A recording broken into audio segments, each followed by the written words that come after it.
எட்டாத உயரத்தில் நிலவை வைத்தவன் யாரு? கையோட சிக்காமல் காற்றை வைத்தவன் யாரு? இதை எண்ணி எண்ணி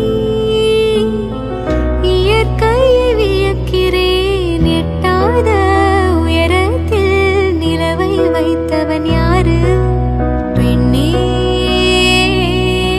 பெண்ணே, பூங்காற்று அறியாமல் பூவை திறக்கவே